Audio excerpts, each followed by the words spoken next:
Hello everybody and welcome to Devlog 17 of Arcmaster. This time we're going to be going over the desert world. But first, I'm going to give a quick shout out to a couple of community members. First up, we have Smoked Grass doing my job for me. Here we have Gaming Zone OG asking, what does the sign say? Which probably doesn't make that much sense to many of you, but trust me, this is funny. Oi. Alright everybody, let's make this a regular thing. Say something in the comments. Now, the most integral part of any World 2 is of course the setting. I chose the desert because, well, a lot of other games have the desert as their second world, so it just made sense. Now, what's the one thing that makes a desert a desert? It doesn't matter what you say. The correct answer is of course sand. So here's the sand tile set that I made for the desert. In addition to the normal sand, I also made sandstone, which will become very helpful in later levels. Now, I wanted the desert world background to have a little bit more flair than the city background, because that one looked really bad and needed help. So I made these. Now, my graphic art skills and my knowledge of color theory may be lacking, but I think these look pretty darn good.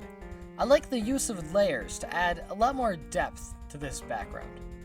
Moving off of backgrounds and onto the world map, this is the sprite for the desert world in the world map. I think it looks pretty nice. Now, of course, there's gotta be levels on this here world map. Here's what I came up with. Nice little saloon, a cactus. It's pretty cute. Now, these levels have to be connected by something, don't they? In the city, they were roads, but in the desert, they're now train tracks. Wink, wink. Now, this next thing really doesn't have a good place to put in this video, so I guess I'll just put it here. This is the desert respawn mural. I want to try and have a different mural for each distinct world.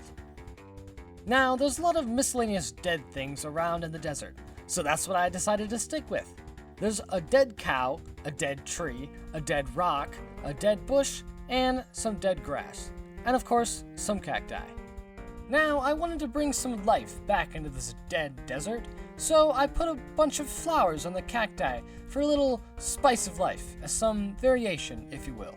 And continuing with the theme of dead things in the desert, I also added a vulture, because what's more deserty than a vulture? Besides sand, of course. Now, originally, the vulture was meant to be an enemy, and it would fly around the player's head and swoop down and whatnot, like vultures do, but it didn't really work out. Alright, enough about all the stuff separately. Let's put it all together and see just what this desert world looks like. And here it is, the in-game desert world. Now, I had to tweak the sand color a little bit, but other than that, I think it looks amazing. Just look at that respawn mural with the skulls. Cooler than all get out. And that animated vulture. Real nice. Alright everybody, it looks like I'm gonna have to call it here for this devlog. If you have any cool ideas for this game, be sure to put them down in the comments. And as always, subscribe and stay tuned.